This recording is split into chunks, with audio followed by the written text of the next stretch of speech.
ചങ്ങായിമാർ ഇന്ന് രാവിലെ വന്ന ഒരു കോമഡി വാർത്ത എല്ലാരും കേട്ട് കാണുമല്ലോ. BJPയുടെ വനിതാ സ്ഥാനാർത്ഥി അമ്പലത്തിലെ ഭണ്ഡാരന്ന് പണം മോഷ്ടിച്ച് പിടിയിലായി എന്നുള്ള വാർത്ത.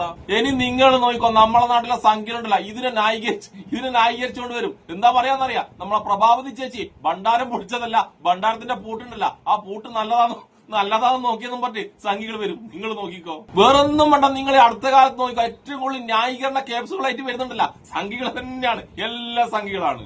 ഇന്നലെ നമ്മളെ V മുരളീധരൻ ആദിവാസി കുട്ടികളോട് ഒരു നാറിത്തരം കാണിച്ചിട്ട് അതിനെ വരെ സംഖ്യയിലുണ്ടല്ല ഇന്നടക്കം ഇങ്ങനെ ന്യായീകരിച്ചുകൊണ്ടേ ഇരിക്കുന്നു. എന്തായാലും നമുക്ക് നമ്മളെ കുലസ്ത്രീ സംഘിണി പ്രഭാവതി ചേച്ചി ഉണ്ടല്ല അമ്പലത്തിൽ മോഷണം നടത്തിയ ആ മനോഹരമായ വാർത്ത കേൾക്കാം. അതിനുശേഷം ഉണ്ടല്ല നമ്മൾ അൻസാരി ഉസ്താദ് സംഖ്യകളെ മൊത്തം നാണം കെടുത്തിക്കൊണ്ട് ഒരു വീഡിയോ ചെയ്തിട്ടുണ്ട്, അതും കാണാം. കൗതുകകരമായ മറ്റൊരു വാർത്ത വരുന്നുണ്ട്. പാലക്കാട് ഒരു ക്ഷേത്രത്തിന്റെ ഭണ്ഡാരം കുത്തിത്തുറന്നു. പാലക്കാട് ഈ ഭണ്ഡാരം കുത്തിത്തുറന്നത് ആരാണ് എന്നല്ലേ? BJP സ്ഥാനാർത്ഥിയായിരുന്നയാൾ. തദ്ദേശ തെരഞ്ഞെടുപ്പിൽ നെന്മാറ പഞ്ചായത്തിലെ 17ാം വാർഡ് BJP സ്ഥാനാർത്ഥിയായിരുന്ന പ്രഭാവതിയെ പോലീസ് പിടികൂടി. കണിമംഗലം പുഴയ്ക്കൽ തറമാരിയമ്മൻ ക്ഷേത്രത്തിൽ മോഷണം നടത്തിയതിനാണ് ഇവരെ നെന്മാറ പോലീസ് പിടികൂടിയത്. BJP സ്ഥാനാർത്ഥി ഒരു ക്ഷേത്രത്തിന്റെ ഭണ്ഡാരം കുത്തിത്തുറന്നു. 17ാം വാർഡിലെ BJP സ്ഥാനാർത്ഥിയായിരുന്ന പ്രഭാവതിയെ പോലീസ് പിടികൂടി. കണിമംഗലത്ത് പുഴയ്ക്കൽ തറമാരിയമ്മൻ ക്ഷേത്രത്തിൽ മോഷണം നടത്തിയതിനാണ് ഇവരെ നെന്മാറ പോലീസ് പിടികൂടിയത്. ഇവാൽ നടക്കലുണ്ട് കൂടുതൽ വിവരങ്ങളുമായി. ഇവാൽ, എപ്പോഴാണ് ഇവർ മോഷണം നടത്തിയത്? അതിനുശേഷം എങ്ങനെയാണ് ഇവരിലേക്ക് പോലീസ് എത്തിയത്?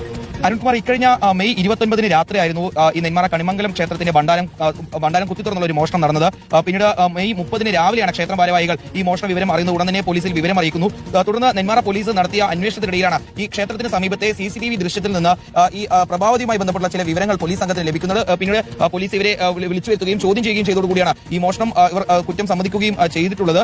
പ്രഭാവതിയാണ് ഈ കണിമംഗലം ക്ഷേത്രത്തിന്റെ ഭണ്ഡാരത്തിന്റെ പൂട്ട് തകർത്ത് മോഷണം നടത്തിയെന്നുള്ളതാണ് ഇപ്പോൾ പോലീസ് കണ്ടെത്തുകയും ചെയ്തിട്ടുള്ളത്. ഇവർ ഇക്കഴിഞ്ഞ പഞ്ചായത്ത് തെരഞ്ഞെടുപ്പിൽ BJPയുടെ സ്ഥാനാർത്ഥിയായി നെന്മാറയിൽ മത്സരിക്കുകയും ചെയ്തിട്ടുണ്ട്. കഴിഞ്ഞ വർഷവും സമാന രീതിയിൽ ഈ നെന്മാറ പോലീസ് സ്റ്റേഷൻ പരിധിയിൽ തന്നെ പ്രഭാവതിക്കെതിരെ ഇത്തരത്തിലൊരു കേസ് ഉണ്ട് എന്നുള്ളതാണ് പോലീസ് സംഘത്തിൽ നിന്നും ലഭ്യമായിട്ടുള്ള വിവരം. ഏതായാലും ഇതെല്ലാം ഇപ്പോൾ നെന്മാറ പോലീസ് കൂടുതൽ പരിശോധിച്ച് വരികയാണ്.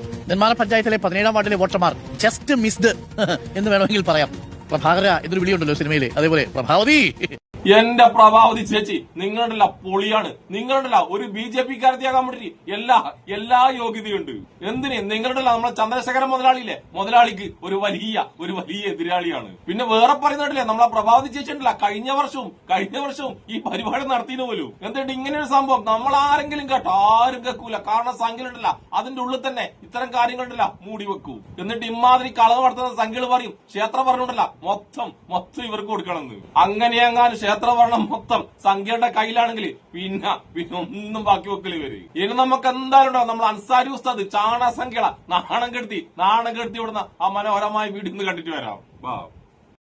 കള്ളിപ്പെണ്ണേ ചെല്ലക്കുയിലേ ക്ഷേത്രത്തിൻ ഭണ്ഡാരം തൂക്കി വിറ്റോളെ, നീ എന്റെ മുഹബത്തിൻ സുൽത്താനല്ലേ. അല്ലെങ്കിൽ അത് വേണ്ട, ഇപ്പൊ പാടാൻ പറ്റിയ പാട്ട്. കരയല്ലേ കണ്ണുനീർ പൊഴിച്ചിടല്ലേ, കരളിന്റെ കരളാം പ്രഭാവതി നിന്റെ കണ്ണീര് കണ്ടിട്ടെന്റെ കൽബാകെ നീറുന്നോളെ, കരളിന്റെ കരളായ തേനേ. എന്തൊക്കെയായാലും പറഞ്ഞുകൊണ്ടാണത്. ഇടതുപക്ഷ ജിഹാദികള് ക്ഷേത്രത്തിന്റെ മുതലെല്ലാം മുക്കൂടും മുടിപ്പിച്ചുകൊണ്ട് അടിച്ചുകൊണ്ട് പോകുന്നത്. ശശികല ടീച്ചറെ ഇവിടെ വാ, ലക്ഷ്മി കൊളോസ് ഇവിടെ വാ, എല്ലാവരും ഇവിടെ വാ. വേലിയിലിരുന്ന പാമ്പിനെ എടുത്ത് വല്ലയിടത്തും വെച്ച് എന്നൊരു ചൊല്ലില്ലേ, ഏകദേശം അതുപോലെ ഒരു പോസ്റ്റ് വന്നിട്ടുണ്ട്. നിങ്ങൾ ഇതുവെല്ലാം കണ്ട ഈ വാർത്ത, രാവിലത്തെ വാർത്ത, ഇന്ന് പ്രഭാതത്തിലെ പുഞ്ചിരി തൂകുന്ന വാർത്ത ഇതാണ്. നെന്മാറ പാലക്കാട് ക്ഷേത്രത്തിലെ ഭണ്ഡാരം കുത്തി തുറന്ന് മോഷണം. പഞ്ചായത്ത് തെരഞ്ഞെടുപ്പിലെ BJP സ്ഥാനാർത്ഥി പ്രഭാവതി നാടിൻ പ്രഭാവതിയെ പോലീസ് തൂക്കിയെടുത്തു. അന്ന് ഇപ്പൊ ഉണ്ടല്ലേ ബാക്ക്ഗ്രൗണ്ടിൽ ഇപ്പൊ ഇടുന്ന മ്യൂസിക് ഏതാണെന്നറിയോ? കരളിന്റെ നോവറിഞ്ഞാൽ കളി വീണ പാടുമോ, കരളിന്റെ നൊമ്പരങ്ങൾ നീ എന്തിനൻ സ്വപ്നമായി ദേവി. കണ്ണീര് കണ്ടിട്ട് സഹിക്കുന്നില്ല. ഇതിപ്പോ ആദ്യ സംഭവമൊന്നുമല്ല. ഇതിന് തൊട്ടു മുമ്പ് ക്ഷേത്ര വിഗ്രഹത്തിലെ മാല മോഷ്ടിച്ച് കോഴിക്കോട് പന്തീരാങ്കും മഹാവിഷ്ണു ക്ഷേത്രത്തിലെ മേൽശാന്തി പിടിയിലായി ഇരിപ്പുണ്ടല്ലേ. എന്താ പുഞ്ചിരി. അതിന് തൊട്ടു മുമ്പത്തെ വാർത്ത, കോട്ടയം നിണ്ടൂർ ക്ഷേത്രത്തിൽ നിന്നും ആഭരണം കവർന്ന് BJP നേതാവ് അറസ്റ്റിൽ. സനൽ നമ്പൂതിരിപ്യാട് ആണ് അറസ്റ്റിൽ.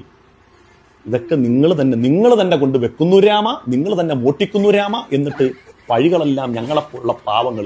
എന്നിട്ട് ഞങ്ങളോട് പറയുകയാണ് ഞങ്ങൾക്ക് ഫുള്ള് പറ്റത്തില്ല, ഹാഫേ പറ്റത്തുള്ളൂ. ഈ മണിക്കൂറിൽ ഏറ്റവും പ്രധാനപ്പെട്ട വാർത്ത, ജനം TVക്ക് ഭീകരാക്രമണ ഭീഷണി. എന്റെ ഉസ്താദ് നിങ്ങൾ ഇങ്ങനെയൊന്നും സംഖ്യകളെ നാറ്റിക്കല്ലട്ടാ. ഇങ്ങനെയൊക്കെ നാറ്റിച്ചെഞ്ഞിട്ടില്ല സംഖ്യകള് കുരുവൊട്ടി ഇല്ലാതാകും. പിന്നെ ഇത്തരം വാർത്തകളുണ്ടല്ലോ നമ്മളെ വിശകലിയും പിന്നെ ലക്ഷ്മി കോണത്തുണ്ടല്ല, ലക്ഷ്മി കോണത്തൊന്നും ഒരിക്കലും അറിയില്ല. അവരറിയില്ല എന്നല്ല, അറിഞ്ഞ ഭാവമുണ്ടല്ല, അറിഞ്ഞ ഭാവം അവന്മാരൊന്നും കാണിക്കൂല. എന്തിന് സംഖ്യകള് ഈ സ്ത്രീക്കെതിരുണ്ടല്ല മുൻപേ നടപടി എടുത്തിരുന്നെങ്കിൽ ഇപ്രാവശ്യം രണ്ടാമതും കക്കാൻ വേണ്ടി ഈ സ്ത്രീ ഉണ്ടല്ല ആ അമ്പലത്തിൽ ഉണ്ടാവോ? അപ്പൊ അതിന്റെ അർത്ഥമുണ്ടല്ല കളവ് നടത്തുന്ന നമ്മളെ പ്രവാസി ചേച്ചി കണ്ടില്ല സംഘം കാവലുണ്ട്. എന്തായാലും ഉസ്താദിന്റെ ഈ വീഡിയോക്ക് ശേഷം ഉണ്ടല്ല ഉസ്താദ് വേറൊരു വീഡിയോ കൂടി ചെയ്തിട്ടുണ്ട്. അതായത് സംഖ്യകൾ ഇപ്പൊ നാണം കെടുത്തില്ലേ, അതിലും നാണം കെടുത്തിക്കൊണ്ട് വേറൊരു വീഡിയോ. ആ വീഡിയോ കൂടി നമുക്കൊന്ന് കണ്ടിട്ട് വന്നാലോ? വാ. പ്രിയപ്പെട്ട എൻ്റെ സുഹൃത്തുക്കളെ, സദയം നിങ്ങൾ എന്നോട് ക്ഷമിക്കണം, എനിക്കൊരു അബദ്ധം പറ്റിപ്പോയി. ഇന്ന് പാലക്കാട് ക്ഷേത്രത്തിന്റെ ഭണ്ഡാരം കുത്തി തുറന്ന് പ്രഭാവതി എന്ന് പറയുന്നൊരു സ്ത്രീ, അവരുടെ കഷ്ടപ്പാടും വിഷമങ്ങളും ദുരിതവും കാരണമായിരിക്കാം അവിടുന്ന് മോഷ്ടിച്ചു. അതിൻ്റെ വാർത്ത വന്നപ്പം ഞാൻ റിയാക്ട് ചെയ്തപ്പം ഒരിച്ചിരി കൂടിപ്പോയോ എന്ന് എനിക്കൊരു സംശയം. അതുകൊണ്ട് എൻ്റെ പ്രിയപ്പെട്ട സംഘപരിവാർ പ്രവർത്തകരോട് പ്രത്യേകം പറയുകയാണ്, നിങ്ങളിങ്ങനെ സാമ്പത്തിക പരാധീനതകൾ വരുമ്പം എൻ്റെ നമ്പർ പലരുടെയും കയ്യിലുണ്ട്, നിങ്ങൾ എന്നെ വിളിക്കുക. നിങ്ങൾ ഈ ഭണ്ഡാരം ഒന്ന് കുത്തി തുറക്കരുത്. എനിക്ക് പ്രത്യേകിച്ച് പറയാനുള്ളത് നിങ്ങളോട്, ഭണ്ഡാരം ഒന്ന് കുത്തി തുറക്കരുത്. അങ്ങനെ കുത്തി തുറന്നാൽ സുഷമയാണ് കുത്തി തുറന്നതെങ്കിൽ പ്രതിയെ കിട്ടിയില്ലെങ്കിൽ ഓട്ടോമാറ്റിക്കായിട്ട് സുബൈദാടെ തലേ വരും. അപ്പോൾ അതുകൊണ്ട് പ്രതിസന്ധിയുടെ ഘട്ടത്തിൽ 963353 എന്ന നമ്പറിലേക്ക് വിളിക്കുക. എന്നെക്കൊണ്ട് ആവുന്നത് ആരെങ്കിലും കയ്യിൽ നിന്ന് മേടിച്ചു തരാം. ഞാനൊരു പാവപ്പെട്ട മനുഷ്യനാണ്.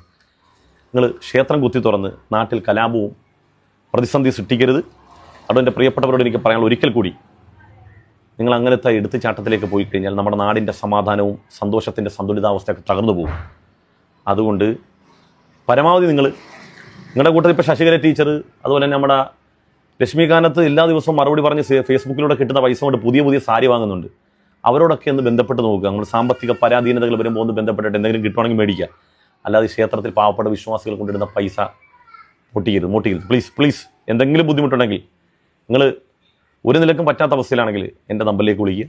ഞാൻ നേരത്തെ പറഞ്ഞു 963353 എന്ന നമ്പറിലേക്ക് വിളിക്കുക. ഉസ്താദെ ഇതൊക്കെ കേട്ട് കഴിഞ്ഞിട്ടില്ല ലേശമെങ്കിലും നാണവും മാനവും ഉളുപ്പുള്ള സംഖ്യയിലുണ്ടല്ല അവരൊന്നും പുറത്തിറങ്ങി വന്നിട്ടില്ല ഇതിനെ ന്യായീകരിക്കൂല. പക്ഷെ എന്താ ചെയ്യാ, സംഖ്യക്ക് നാണവോ മാനവോ ഉളുപ്പോ ഇല്ലാത്തോണ്ടില്ല അവർ വീണ്ടും ഇതിനെ ന്യായീകരിച്ചുകൊണ്ട് എന്തായാലും വരും.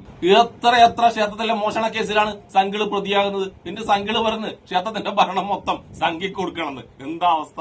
എന്നിട്ട് ഇവന്മാരുണ്ടല്ല മറ്റുള്ളവരുണ്ടല്ല 24 മണിക്കൂറും അവര് കള്ളന്മാരാന്ന് പറഞ്ഞു നടക്കും. ഏറ്റവും വലിയ കള്ളന്മാരല്ല ഈ സംഖ്യകളാണ്. ഒന്നും വേണ്ട, നിങ്ങൾ കണ്ടില്ലേ കുലശ്രീ സംഘിണിയില്ലേ, അവരാണ് ക്ഷേത്രത്തിന് മോശം നടന്നത്. ആണുങ്ങളല്ല, കുലശ്രീ സംഘിണി. അപ്പൊ എന്തൊക്കെ ആയുണ്ടല്ലോ ഇനി അങ്ങോട്ട് 2 ദിവസം ഉണ്ടല്ലോ സംഖ്യകളുടെ ന്യായീകരണ ക്യാപ്സൂൾ ഉണ്ടല്ലോ, പുതിയ ന്യായീകരണ ക്യാപ്സൂളിന്റെ കുത്തെഴുക്കായിരിക്കും ഇനി 2 ദിവസം. അപ്പോഴെന്തായാലും സംഖ്യകളെ 2 വട്ടം നാണം കെടുത്തിയ എന്റെ അൻസാരി ഉസ്താദിനും എന്നെ ഇഷ്ടപ്പെടുന്ന എല്ലാവർക്കും എന്റെ ഒരു നല്ല സുലാൻ.